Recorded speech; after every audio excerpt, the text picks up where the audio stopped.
Hello दोस्तों, welcome to my YouTube channel early diamond. This is day 84 of my journey towards building a corpus of 1 CR. So the value of my portfolio today is 36,34,000. There is some adjustment in my portfolio and I'll talk about it.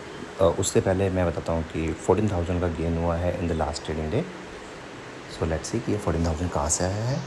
ELSS से 4,600, ETF 1,900, flexi cap से 285 rupees, small cap से 4,400 rupees, mid cap से 200 rupees, fund of fund से 2,800 rupees, multi cap से neutral nothing, Contra से भी more less same. Okay, so majorly I believe हमें ELSS और स्मॉल कैप से एक अच्छा बेनिफिट हुआ है विच इज़ 9,000. ओके, मैंने कुछ फ़ंड ख़रीदे हैं और कुछ फ़ंड एग्ज़िट किए हैं, तो मैं आपको दिखाता हूँ. मेरी कुछ SIPs हैं जो नॉर्मल चल रही हैं, बट यस मैंने एक मल्टी एसेट फ़ंड ख़रीदा है अभी रिसेंटली, जिसमें मैंने 10,000 इन्वेस्ट किए हैं. This is ICICI prudential multi asset fund. Because इसमें आपको इक्विटी का, गोल्ड का, सिल्वर का, कमोडिटीज़ का और डेट का एक मिक्सचर मिल जाता है. So you don't need to worry about कि आप अलग अलग पैसा डालो. आप अगर एक मल्टी एसेट फ़ंड ले लेते हो, so multi asset fund I would suggest कि आपका सबसे पहला फ़ंड होना चाहिए, क्योंकि इसमें आपका पैसा डाइवर्सिफाई होता है. इक्विटी, डेप्ट, gold, commodities and other bonds. Okay, and मैंने 2 फंड्स का एग्ज़िट किया है.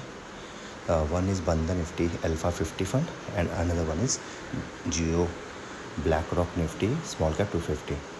इनको एग्ज़िट करने का रीज़न यही था कि ये अपने पीक पे थे और मैं इस वाले फ़ंड को रिवाइज़ करके किसी दूसरे फ़ंड में यूज़ करूँगा. So this is what I just want to let you know that how I'm adjusting my fund on time to time basis. Okay, मैं कम फंड रखना चाहता हूँ so that I can keep an eye on them.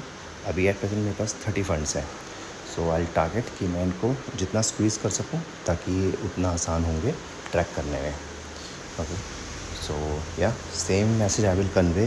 Please start your SIP with small or large amount as per your pocket. Okay, and it will give you a good relief in future. Definitely आपको 1-2 साल में ups down दिखाई देंगे, but अगर आप ये journey देखोगे मेरी, तो आपको समझ में आएगा कि वो अप्स डाउन्स हैंडल हो जाते हैं 2-3 सालों के बाद. इसमें आप वही पैसे डालोगे SIP के थ्रू जो आपको आने वाले 5-7 साल नहीं चाहिए. सबसे पहला जो आपका माइंड सेट होना चाहिए. ओके, एंड आपको 5 साल बाद, 7 साल बाद एक अच्छा रिटर्न दिखाई देगा. So that's all for today guys. Thank you for watching my video. Please do like, share, subscribe my channel.